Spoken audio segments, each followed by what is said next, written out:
दोस्तों, पत्नी मीना सिंह के अलावा दो बेटियां ममता, पूजा के अलावा एक बेटा राजकुमार था। जगराम सिंह पनकी स्थित एक फैक्ट्री में काम करता था। फैक्ट्री से मिलने वाली तनख्वाह से उसके घर का खर्च आसानी से चल जाता था। बड़ी बेटी ममता की इंटरमीडिएट की पढ़ाई पूरी हो जाने के बाद जगराम सिंह ने उसकी शादी कानपुर के कठारा निवासी मनोज से कर दी। मनोज 3 बहनों का इकलौता भाई था। पिता अपनी पुश्तैनी जमीन पर सब्जियां उगाते थे। मनोज उन सब्जियों को टेम्पो से नौबस्ता मंडी में थोक में बेच आता था। इससे अच्छा खासा मुनाफा हो जाता था। मनोज गांव से टेम्पो पर सब्जी लाद कर नौबस्ता मंडी लाता था। नौबस्ता से खाड़ेपुर कॉलोनी ज्यादा दूर नहीं थी, इसलिए वह हर तीसरे चौथे दिन ससुराल पहुंच जाता था। नई नई शादी हुई हो तो दामाद के लिए ससुराल से बेहतरीन कोई दूसरा घर नहीं होता। इसका एक कारण भारतीय परंपरा भी है। दामाद घर आए तो सभी लोग उसके आगमन से विदाई तक पलक पावड़े बिछाए रहते हैं। खूब स्वागत सत्कार होता है। विदाई के समय उपहार भी दिया जाता है। यह उपहार सामान की शक्ल में भी होता है और नकदी के रूप में भी। मनोज की ससुराल में दिल लगाने, हंसी मजाक और चुहल करने के लिए एक जवान और हसीन साली भी थी, पूजा। हालांकि एक साला राजकुमार भी था, मगर मनोज उसे ज्यादा मुंह नहीं लगाता था।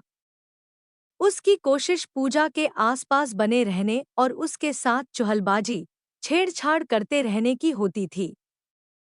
पूजा भी उससे खुलकर हंसी मजाक करती थी। दोनों में खूब पटती थी। पूजा के घर वाले पूजा और मनोज की चुहलबाजी को जीजा साली की स्वाभाविक छेड़छाड़ मानते थे और उन दोनों की नोकझोंक पर खुद भी हंसते रहते थे। ससुराल वाले मनोज को दामाद कम बेटा अधिक मानते थे। दरअसल मनोज ने अपने कुशल व्यवहार से अपनी सास व ससुर का दिल जीत लिया था। वह उनके घरेलू काम में भी मदद कर देता था। इसी के चलते वह मनोज पर जरूरत से ज्यादा भरोसा करने लगे थे। मनोज जब ससुराल में ज्यादा आने जाने लगा तो उसका धंधा भी प्रभावित होने लगा। पिता ने डांटा तो उसके दिमाग से ससुराल का नशा उतरने लगा।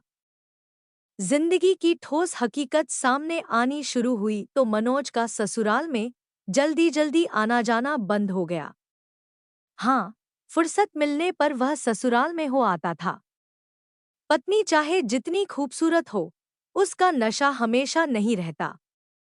वह जितनी तेजी से चढ़ता है उतनी ही तेजी से उतरने भी लगता है। शादी के 2 साल बाद ही मनोज को ममता बासी और उबाऊ लगने लगी। पत्नी से मन उठता तो कुंवारी और हसीन साली पूजा में रमने लगा। मन नहीं माना तो मनोज ने फिर से ससुराल के फेरे बढ़ा दिए। पर इस बार मनोज का ससुराल आना बेमकसद नहीं था। उसका मकसद थी पूजा।